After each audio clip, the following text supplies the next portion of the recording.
नमस्कार, आप देख रहे हैं भारत न्यूज 24 और मैं हूं आपके साथ वैशाली वर्मा। आइए नजर डालते हैं आज की बड़ी खबर पर। आम आदमी पार्टी के नर्मदा जिला पंचायत पर नियंत्रण के बाद बंद सड़कों को खोलने के प्रयास किए गए। भारत न्यूज 24 को मिली जानकारी के अनुसार डेडियापाड़ा तालुका के कबरी पाथर गांव की सड़क पिछले 18 वर्षों से किसानों द्वारा बंद कर दी गई थी, लेकिन हाल ही में स्थानीय शासन चुनावों में आम आदमी पार्टी की जिला पंचायत उम्मीदवार दर्शना बेन जितेंद्र भाई जिला पंचायत सदस्य के रूप में चुनी गई। उनके जीवन में जनसेवा की भावना हमेशा से रही है।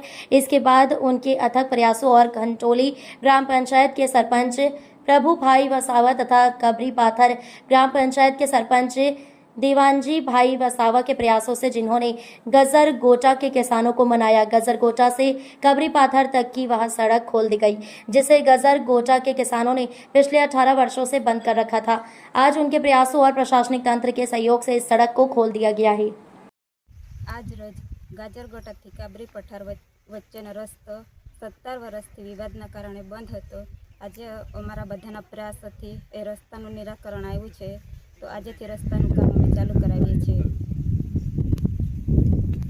આજે ડેડિયાપાડા સ્ટેટ હાઈવેથી જે ગાજરગોટા સ્ટેશનથી કાબરી પઠાર અને અન્ય બીજા 4 ગામડા અને જોડતો રસ્તો જે બંધ હતો, 17 વર્ષ અગાઉનો જે રસ્તો બંધ હતો, બંને સાઈડના ખેડૂતોને સમજાવી અને આ રસ્તાનો અમે બધા સાથે મળી ઘાંટોલીના સરપંચ, જિલ્લા પંચાયતના સભ્ય, કાબરી પઠારના ડિપ્યુટી સરપંચ અને હું પોતે એમ કરીને દરેક વ્યક્તિએ સાથે મળી અને આ લોકોના હિત માટે જે રસ્તો ખેડૂતોને સમજાવીને આજે આ કામ ચાલુ કર્યું છે અને હવે પછી આ રસ્તો સળંગ ચાલુ રહેશે અને લોકોને એનો નિરંતર સુવિધાઓ ઉપલબ્ધ રહેશે।